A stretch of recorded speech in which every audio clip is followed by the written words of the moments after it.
Hey fellas, I'm Collin and you're watching Magic Strawberry. It's safe to say that NetherRealm creates the best fighting games on the market, not only for their Mortal Kombat series, but both Injustice games have been stellar as well. Mortal Kombat in particular has been on an uptick in terms of quality, and the 11th entry is no different, continuing the momentum with the standard that Mortal Kombat 9 has created. Mortal Kombat 11 is perhaps the most well-rounded and polished fighting game ever created. All of the classic facets of Mortal Kombat are here, the fatalities are as gruesome as ever, the classic Tower series are endlessly entertaining, and the character endings make it all the more worth it. Though I will say the Towers of Time is a pointless addition, it's a twist on the classic Tower series, and even though it can be a good way to unlock some gear, it also adds in mundane challenges and fights that do nothing but get in the way of the gameplay, like performing consecutive straight punches or crouch kicks, and other pointless challenges. And combined with the fact that rewards are randomized make this mode not worth playing. The same problem goes with the Crypt, which allows us to explore the Mortal Kombat universe while opening chests with our currency to unlock some items.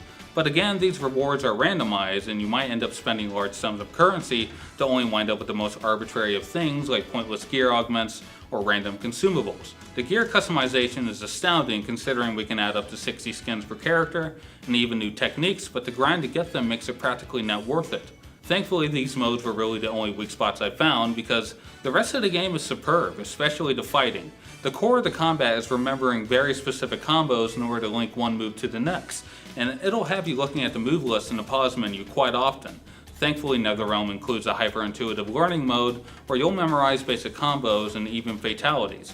One thing I definitely noticed is that the combat seems much more slow and methodical this time around, and I think this makes the combat even better. Not only does this make the fights seem more brutal and intimate, the moves you make seem much more tactical now, and the animations are easier to digest now that everything doesn't seem like a blur.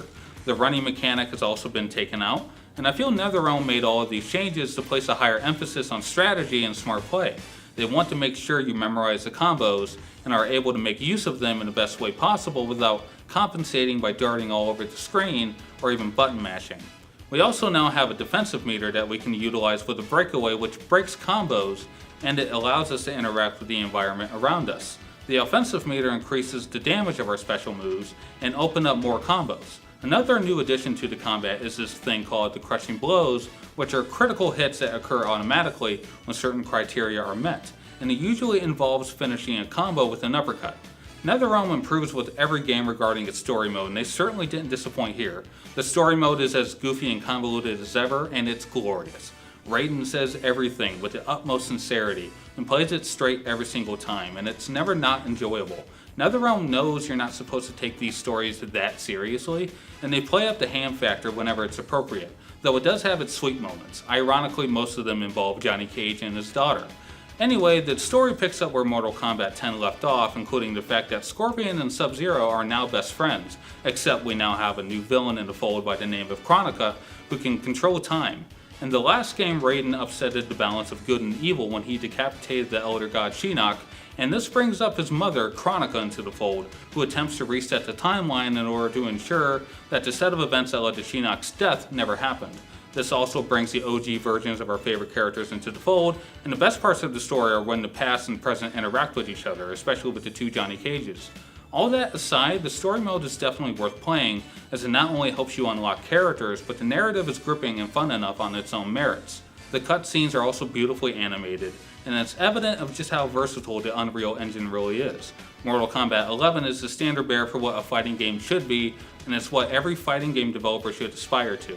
It hits all the notes it should, and NetherRealm clearly took great care to make sure every nook and cranny was accounted for. The animations are smooth and a joy to watch, the fighting mechanics are well balanced and polished, with the exception of a couple game modes.